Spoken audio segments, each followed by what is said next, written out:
ഷാർപ്പിൻ്റെ sharp Aquos Sense 8 എന്ന പുതിയൊരു smart phone ഇപ്പോൾ ലോഞ്ച് ചെയ്തിട്ടുണ്ട്. ഈ ഒരു വീഡിയോയിൽ നമ്മൾ നോക്കാൻ പോകുന്നത് ഷാർപ്പ് Aquos Sense 8 എന്ന സ്മാർട്ട് ഫോണിനെ പറ്റിയിട്ടാണ്. ആദ്യം നമ്മൾ ഫീച്ചേഴ്സും കാര്യങ്ങളൊക്കെ നോക്കുകയാണെന്നുണ്ടെങ്കിൽ ഈ ഒരു ഫോണിൽ IP68 റേറ്റിംഗ് സപ്പോർട്ട് ചെയ്യുന്നുണ്ട്. ഈ ഫോൺ വാട്ടർ റെസിസ്റ്റൻറ്റും അതുപോലെ തന്നെ ഡസ്റ്റ് റെസിസ്റ്റൻറ്റുമാണ്, നല്ലൊരു കാര്യമാണ്. അതുപോലെ തന്നെ MIL STD 810Gയുടെ സർട്ടിഫിക്കേഷനും കാര്യങ്ങളൊക്കെ ലഭിച്ചിട്ടുണ്ട്. ഈ ഫോണ് അത്യാവശ്യം ഡ്യൂറബിൾ ആയിട്ടുള്ള ഒരു സ്മാർട്ട് ഫോൺ കൂടിയായിരിക്കും. അതൊക്കെ എടുത്തു പറയേണ്ട കാര്യങ്ങൾ തന്നെയാണ്. പിന്നെ പലപ്പോഴും ഇതുപോലുള്ള സർട്ടിഫിക്കേഷനും കാര്യങ്ങളൊക്കെ ലഭിച്ച ഫോണുകൾക്ക് അത്യാവശ്യം വെയിറ്റും തിക്നെസ്സും ഒക്കെ കൂടാറുണ്ട്. പക്ഷേ ഈ ഫോണിൻ്റെ കാര്യത്തിൽ അങ്ങനെയല്ല. വെയിറ്റ് 159 ഗ്രാം മാത്രമേ വരുന്നുള്ളൂ.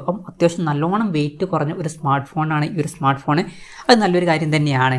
പിന്നെ ഈ ഫോണിൻ്റെ തിക്നെസ് വരുന്നത് 8.4 mm ആണ്. ഈ ഫോണിൽ 5000 mAh ബാറ്ററി കൊടുത്തിട്ടുണ്ട്. 5000 mAh ബാറ്ററി ഉണ്ടായിട്ടും വെയിറ്റ് 159 ഗ്രാമേ വരുന്നുള്ളൂ. ഫാസ്റ്റ് ചാർജിങ് സപ്പോർട്ടിനെ പറ്റിയിട്ടുള്ള കാര്യങ്ങളൊന്നും പറഞ്ഞിട്ടില്ല. ഈ ഫോണിൽ Type-C ചാർജിംഗ് പോർട്ടാണ് കൊടുത്തിരിക്കുന്നത്. ഡിസ്പ്ലേയുടെ കാര്യം പറയുകയാണെന്നുണ്ടെങ്കിൽ 6.1 ഇഞ്ചിൻ്റെ Full HD+ ഡിസ്പ്ലേ ഇതിൽ കൊടുത്തിട്ടുണ്ട്. igzo OLED ഡിസ്പ്ലേ ആണ് വരുന്നത്. റെസൊല്യൂഷൻ വരുന്നത് 1080x2432 ആണ്. പിന്നെ 90 Hz റിഫ്രഷ് റേറ്റ് ആണ് ഇതിൽ സപ്പോർട്ട് ചെയ്യുന്നത്. അതുപോലെ തന്നെ ഇന്റർപോളേഷൻ വഴി റിഫ്രഷ് റേറ്റ് 180 Hz വരെ എത്തുന്നതായിരിക്കും. പിന്നെ ഫോണിൻ്റെ ഫ്രണ്ടിൽ വാട്ടർ ഡ്രോപ്പ് നോച്ച് ഡിസൈനുള്ള നോച്ചാണ് കൊടുത്തിരിക്കുന്നത്. ഈ ഒരു സ്മാർട്ട് ഫോൺ ഏകദേശം 34,700 രൂപ പ്രൈസ് റേഞ്ചിലാണ് വരുന്നത്.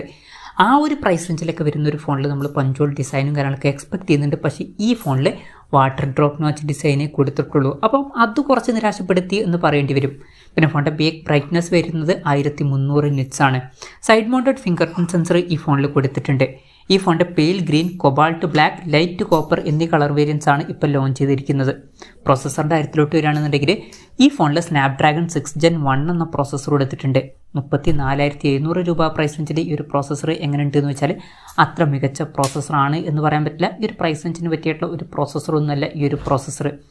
പ്രോസസ്സർ കുറച്ചൊക്കെ ഡിസപ്പോയിൻറ്റിംഗ് ആയിട്ടാണ് എനിക്ക് തോന്നിയിട്ടുള്ളത്. 5G സപ്പോർട്ടും കാര്യങ്ങളൊക്കെ വരുന്നുണ്ട്. പിന്നെ ഈ ഫോണിൽ 6GB റാമും 128GB ഇൻറ്റേർണലുമാണ് കൊടുത്തിരിക്കുന്നത്. LPDDR4Xൻ്റെ റാമും UFS 2.2 സ്റ്റോറേജ് ടൈപ്പും ഇതിൽ വരുന്നുണ്ട്. മെമ്മറി എക്സ്പാൻഡ് ചെയ്യണമെന്നുണ്ടെങ്കിൽ മെമ്മറി കാർഡ് സ്ലോട്ട് കൊടുത്തിട്ടുണ്ട്. 1 TB വരെ മെമ്മറി എക്സ്പാൻഡ് ചെയ്യാൻ പറ്റുന്നതായിരിക്കും. NFC എന്നുള്ള ഫീച്ചർ സപ്പോർട്ട് ചെയ്യുന്നുണ്ട്. 3.5 mm ഓഡിയോ ജാക്ക് കൊടുത്തിട്ടുണ്ട്. പിന്നെ Android 13 ബേസ് ആയിട്ടുള്ള സോഫ്റ്റ്വെയർ ആണ് ഇതിൽ വരുന്നത്. ഈ ഫോണിൽ 3 കൊല്ലത്ത് OS അപ്ഡേറ്റും അതുപോലെ തന്നെ 5 കൊല്ലത്ത് സെക്യൂരിറ്റി അപ്ഡേറ്റ്സും കാര്യങ്ങളൊക്കെ ലഭിക്കുന്നതായിരിക്കും. ക്യാമറയുടെ കാര്യം പറയുകയാണെന്നുണ്ടെങ്കിൽ ഫോണിൻ്റെ പിന്നിൽ ഡ്യുവൽ ക്യാമറ സെറ്റപ്പാണ് കൊടുത്തിരിക്കുന്നത്. 50 MP f1.9 അപ്പേഴ്സിൽ വരുന്ന മെയിൻ ക്യാമറ സെൻസർ ഈ ഫോണിൽ കൊടുത്തിട്ടുണ്ട്. ഇതിൽ OS എന്നുള്ള ഫീച്ചർ സപ്പോർട്ട് ചെയ്യുന്നുണ്ട്. സെൻസർ സൈസ് വരുന്നത് 1/1.55 ഇഞ്ചാണ്. പിന്നെ 8 MP അൾട്രാ വൈഡ് ആംഗിൾ ലെൻസും വരുന്നുണ്ട്. ഫ്രണ്ടിൽ 8 MP f2.0 അപ്പേഴ്സിൽ വരുന്ന സെൽഫി ക്യാമറയാണ് കൊടുത്തിരിക്കുന്നത്. അപ്പോൾ ഇതൊക്കെയാണ് ഫീച്ചേഴ്സിനെ പറ്റി പറയാനുള്ള കാര്യങ്ങൾ. പിന്നെ ഈ ഒരു സ്മാർട്ട് ഫോൺ ഇപ്പം ഇന്ത്യൻ മാർക്കറ്റിൽ ലോഞ്ച് ചെയ്തിട്ടില്ല. ഇപ്പം ജപ്പാനിലൊക്കെയാണ് ഈ ഫോൺ ലോഞ്ച് ചെയ്തിരിക്കുന്നത്. ജപ്പാനിൽ ഈ ഫോൺ 34,700 രൂപ പ്രൈസ് റേഞ്ചിലാണ് ലോഞ്ച് ചെയ്തിട്ടുള്ളത്. ആ ഒരു പ്രൈസ് റേഞ്ചിൽ ഈ പറഞ്ഞിട്ടുള്ള ഫീച്ചേഴ്സ് എങ്ങനെയുണ്ടെന്ന് വെച്ചാൽ IP68 റേറ്റിംഗ് സപ്പോർട്ട് ചെയ്യുന്നുണ്ട്. അതുപോലെ തന്നെ നല്ല ഡ്യൂറബിൾ ആയിട്ടുള്ള സ്മാർട്ട് ഫോണാണ്. വെയിറ്റ് അത്യാവശ്യം കുറവാണ്. ഇതൊക്കെ എടുത്തു പറയേണ്ട കാര്യങ്ങൾ തന്നെയാണ്. പക്ഷേ ഈ ഒരു പ്രൈസ് റേഞ്ചിനനുസരിച്ചിട്ടുള്ള പ്രോസസ്സറും എടുത്തിട്ടില്ല. അതുപോലെ തന്നെ ഫോണിൻ്റെ ഫ്രണ്ടിൽ വാട്ടർ ഡ്രോപ്പ് നോച്ച് ഡിസൈനിലുള്ള നോച്ചാണ് വരുന്നത്. കൂടിയൊരു ഫാസ്റ്റ് ചാർജിങ് സപ്പോർട്ടൊന്നും വരുന്നില്ല എന്നീ കാര്യങ്ങളും വരുന്നുണ്ട്. ഈ ഒരു പ്രൈസ് റേഞ്ചിൽ ഇത് അത്ര മികച്ച ഫോണാണ് എന്നൊന്നും പറയാൻ പറ്റില്ല. പക്ഷേ അത്യാവശ്യം ഡ്യൂറബിൾ ആയിട്ടുള്ള ഒരു ഫോൺ കൂടിയാണ് ഈ ഒരു ഫോൺ. അതുപോലെ തന്നെ വെയിറ്റും കുറവാണ്.